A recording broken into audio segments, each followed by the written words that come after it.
interview segment this week, I'll be speaking with the General Secretary of the Nigerian Labour Congress.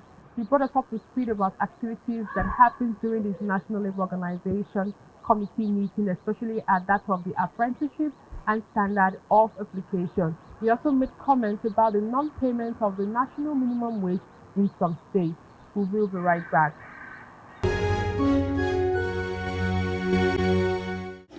It's good to have you on the program.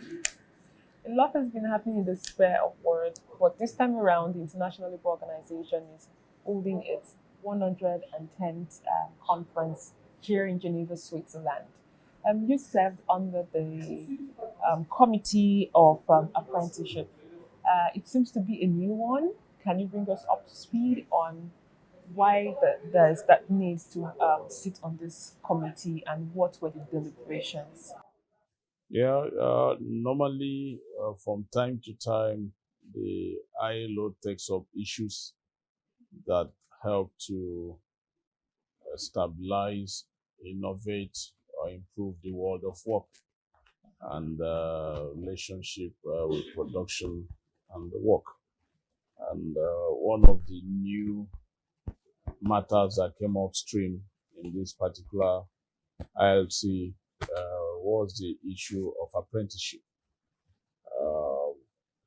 How best to bring innovations into the world of work by prioritizing apprenticeship in terms of regulations, in terms of definition, in terms of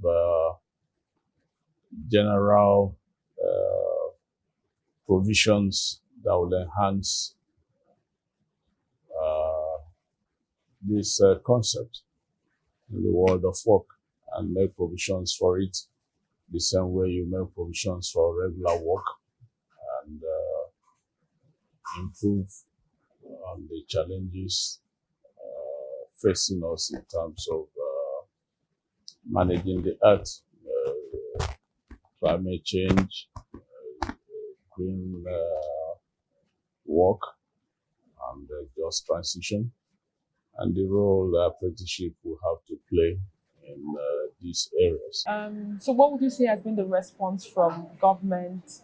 What's been the response from the employers of labor, owing to the fact that it's a new committee that was set up? This is the first time that will be having this special committee to look at the issues that might be surrounding apprenticeship. What's been the response so far? It's like sparring. It's like testing the ground, testing the waters, checking people's phobia and discomfort with such innovation.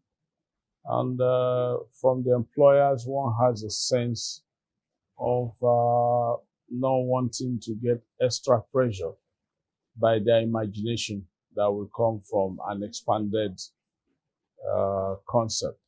But generally, there was really no misconception with regards to apprenticeship.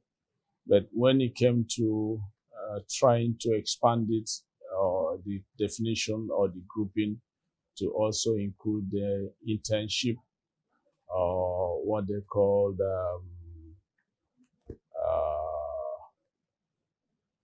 traineeship, which was quite different from apprenticeship, because people then felt this was more of people not acquiring skill, but people coming to test what they have studied in a work environment. And therefore, while one is a process of acquiring skill, the other is more of testing the applicability of what you have studied in a work environment. So those kind of testing of ground, checking what can flow out of them, and then trying to assuage the fears of one party to the other, employers feeling if you then expand this, it will impact on pressure of industrial relations, negotiations, collective bargaining challenges, collective agreement implementation challenges, expanding the definition of worker, or who should be covered or protected in the world of work. So those issues are playing up, and because it's a fresh discussion, everybody's interpretation has to be taken on board until we begin to build consensus as to what are the balances that can be struck. During the International Labour Conference, Nigeria was mentioned when they were taking hearings on the application of standard, and the main issue is the issue of minimum wage, and we also even have many pensioners that are not receiving their salaries. We also have people that have been working all through this year and they are yet to receive their pay, work more, receive the consequence in the adjustment of the minimum wage. How would you respond to this? What's the Nigerian Labour Congress view on this issue, owing to the fact that this was even brought up on the floor of the conference at Pali at the UN Assembly? It was quite distasteful when you have to play up the ridiculous situation. Nobody in the world will phantom come to terms with a situation that a big player like Nigeria, you will be talking of workers being owed 18 months. We'll be talking of national legislation being flouted by nationals. These are things that ordinarily one we take it for granted that it shouldn't be happening in Nigeria. But sadly, we have a couple of states that have not minimum wage, not issue of consequential adjustment, but implementing the minimum wage and paying workers the 30,000 naira legislated upon. So clearly, when you see that playing out, it's quite saddening because that is a clear definition of impunity. That's a clear moving away from the oath of office that people swore to uphold our laws and the constitution. And the national legislation is part of the laws the subnational executives, the governors swore to uphold. So any breach of such, there needs to be a mechanism by the national government to rein in such breaches and don't leave vulnerable workers to battle clearly powers that are beyond them. The challenge of areas of salaries also very hurting. There is no way anybody defending Nigerian government will happily mention to you that they are happy or they can explain away areas of salary to the tune of 18 months, 20-something months. You will find in places like Abia, in some establishments and agencies of the state government, you will see workers being owed for upward of 18 months, 20-something months. It doesn't sound real. For pensioners, it's become a normal, sadly, normal that people who have served the state will then be owed their pension year on end. So clearly, it's not something that should be allowed to be discussed at the international arena. So Nigeria was employed upon to take advantage of the technical abilities of the ILO to try to make good adjustments on such situation. Okay, looking at the issue of social security and COVID-19 as pandemic as an issue that the world is still faced with, many people are still faced with the effects of this. How is it possible for us to promote decent work when the nations of the world are still trying to recover from the challenges of COVID-19 pandemic? Because I remember very clearly at several fora, the International Labour Organization Director General had mentioned that it should be a better world of work and decent work must be promoted and shouldn't be an excuse for employers of labor to not do the needful to ensure that workers have a better welfare package?